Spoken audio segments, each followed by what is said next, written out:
स्वागत है दोस्तों आज के मुख्य समाचार में। आज देश और दुनिया से कई अहम और बड़ी खबर आ रही है दोस्तों, जानेंगे हर खबर को विस्तार से। 12 सितंबर से कोविड प्रोटोकॉल के तहत सेंट्रल से होकर स्पेशल बनकर चलेंगी 11 जोड़ी ट्रेनें। दोस्तों बात करेंगे इस पर विस्तार से। कोई भी कोरोना वैक्सीन 50% भी प्रभावित नहीं, अगले साल भी नहीं मिलेंगी सभी को खुराक, WHO का बड़ा बयान। दोस्तों बात करेंगे इस पर विस्तार से। बिहार चुनाव में लालू के लाल तेज प्रताप यादव ने छोड़ा मैदान, विधानसभा सीट बदलने का लिया निर्णय, हुआ के बदले जाएंगे हसनपुर सीट पर। दोस्तों बात करेंगे इस पर भी विस्तार से।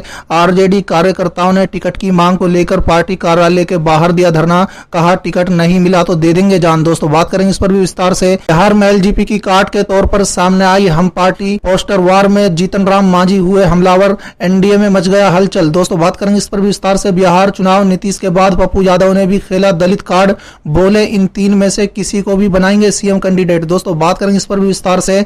मनमोहन सिंह को मिले भारत रत्न, वरिष्ठ पत्रकार ने उठाई मांग, बोले 271 मिलियन लोगों को दिलाई है गरीबी से निजात। दोस्तों बात करेंगे इस पर भी विस्तार से।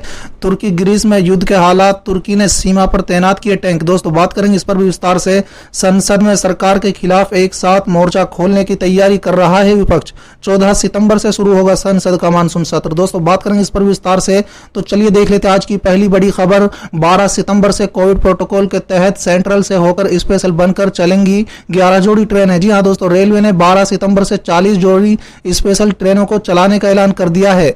इसके तहत कानपुर सेंट्रल से गुजरने वाली 11 जोड़ी स्पेशल ट्रेनें भी शामिल हैं। इन ट्रेनों में देश की पहली नवनिर्मित semi high speed train Vande Bharat express और लखनऊ से नई दिल्ली वाया कानपुर सेंट्रल स्वर्ण शताब्दी एक्सप्रेस भी शामिल है। इन ट्रेनों में 10 सितंबर से रिजर्वेशन शुरू हो जाएगा। दोस्तों बता दें अभी पहले से राजधानी समेत 32 जोड़ी ट्रेनें शामिल है। चलिए अगली खबर। कोई भी कोरोना वैक्सीन 50% भी प्रभावित नहीं, अगले साल भी नहीं मिलेगी सभी को खुराक, WHO का बड़ा बयान। जी हाँ दोस्तों, दुनिया भर में कोरोना वायरस के संक्रमण को लेकर वैक्सीन कोविड-19 बनाने की खबरें आती रही हैं। दोस्तों इनमें से कई देशों में कोरोना वायरस वैक्सीन को लेकर ट्रायल का अंतिम स्टेज में होने की बात भी कही जा रही है। इसी बीच दुनिया में सबसे पहले रूस के कोरोना वैक्सीन बनाने की चर्चा तो जोरों पर है। उसने कोरोना वैक्सीन स्पुतनिक वी को बनाने का दावा भी कर दिया। हालांकि इन सभी खबरों के बीच WHO ने कोरोना वैक्सीन को लेकर कड़ी चेतावनी जाहिर की है। WHO ने कहा है कि हमारे मानदंड के अनुसार क्लिनिकल ट्रायल के एडवांस स्टेज में पहुंची कोई भी वैक्सीन 50% भी कोरोना वायरस के खिलाफ प्रभावित नहीं है।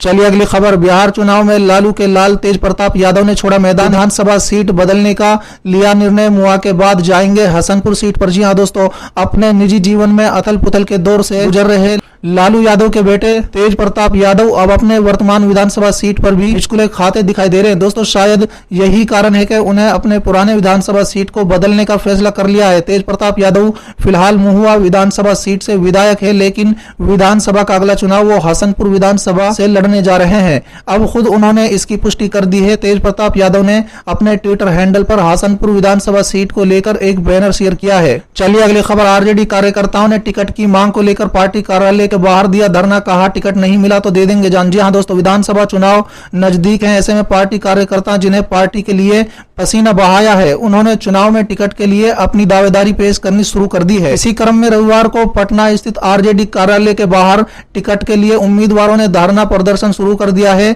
2 आरजेडी कार्यकर्ता सुबह 7 बजे से ही आरजेडी कार्यालय के गेट पर आमरण अनशन पर बैठ गए, दोनों टिकट देने की मांग कर रहे थे। चलिए अगली खबर। बिहार में एलजीपी की काट के तौर पर सामने आई हम पोस्टर में जीतन राम मांझी हुए हमलावर, एनडीए में मच गया हलचल। जी हां दोस्तों, महागठबंधन छोड़ने के बाद एनडीए में एंट्री का इंतजार कर रहे पूर्व मुख्यमंत्री जीतन राम मांझी लगातार लोक जनशक्ति पार्टी पर हमलावर दिख रहे हैं। दोस्तों नीतीश कुमार को लेकर चिराग पासवान और उनकी पार्टी का जो स्टैंड रहा है उस पर मांझी आक्रामक तेवर अपनाए हुए हैं और अब उनकी पार्टी हिंदुस्तानी अवाम मोर्चा ने नया पोस्टर जारी कर दिया है। दोस्तों मांझी की पार्टी ने फर्स्ट बिहार नीतीश कुमार का नारा दिया है। दोस्तों यहाँ बता दें कि हम पार्टी का अध्यक्ष जीतन राम मांझी ने पिछले दिन जेडीयू के सहयोगी दल को बतौर चुनाव लड़ने की घोषणा की थी। इसके बाद आज हम की ओर से पटना में पोस्टर जारी कर दिया गया है। चलिए अगली खबर। बिहार चुनाव नीतीश के बाद पप्पू यादव ने भी खेला दलित कार्ड, बोले इन 3 में से किसी को भी बनाए सीएम कैंडिडेट। जी हाँ दोस्तों, बिहार चुनाव से पहले जन अधिकार पार्टी का अध्यक्ष पप्पू यादव भी पूरी तरह से सेकरे हो गए। दोस्तों नीतीश कुमार की तरफ से दलित कार्ड खेले जाने के बाद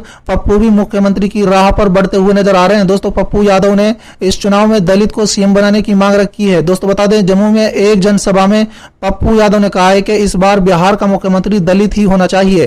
पप्पू यादव ने इसके लिए जीतन राम मांझी, कांग्रेस नेता मीरा कुमार या फिर चिराग पासवान का नाम की वकालत की है। दोस्तों उन्होंने कहा है कि इस बार उनकी पार्टी सीएम के लिए दलित चेहरे को पूरी तरह से समर्थन देगी। मालूम हो कि हाल ही में सीएम नीतीश कुमार ने किसी दलित को मर जाने पर उसके परिवार को नौकरी दिए जाने की घोषणा की है। इसके साथ ही पप्पू यादव ने मुख्यमंत्री नीतीश कुमार पर भी निशाना साधा। पप्पू यादव ने नीतीश कुमार को दलित प्रेम को छलावा करार दिया है। उन्होंने सीएम को नौटंकी कुमार की संज्ञा दे दी है। चलिए अगली खबर, तुर्की ग्रीस में युद्ध के हालात। तुर्की ने सीमा पर तैनात किए टैंक। जी हां दोस्तों, तुर्की और ग्रीस के बीच पूर्व भूमध्य सागर में तेल और गैस भंडारा पर दावों को लेकर विवाद बढ़ता ही जा रहा है। इसी बीच तुर्की के राष्ट्रपति रजब तैयब एर्दोगान ने विवादित पूर्वी भूमि क्षेत्र दावे पर बातचीत करने या परिणामों का सामना करने के लिए ग्रीस को चेतावनी दे दी है। इस्तांबुल में एक अस्पताल के उद्घाटन समारोह में शनिवार को उन्होंने कहा, ग्रीस या तो राजनीति और कूटनीति की भाषा समझने के लिए तैयार रहे या फिर दर्दनाक अनुभवों के लिए तैयार रहे। चलिए अगली खबर, संसद में सरकार के खिलाफ एक साथ मोर्चा खोलने की तैयारी कर रहा है विपक्ष। 14 सितंबर से शुरू होगा संसद का मानसून सत्र। जी हां दोस्तों,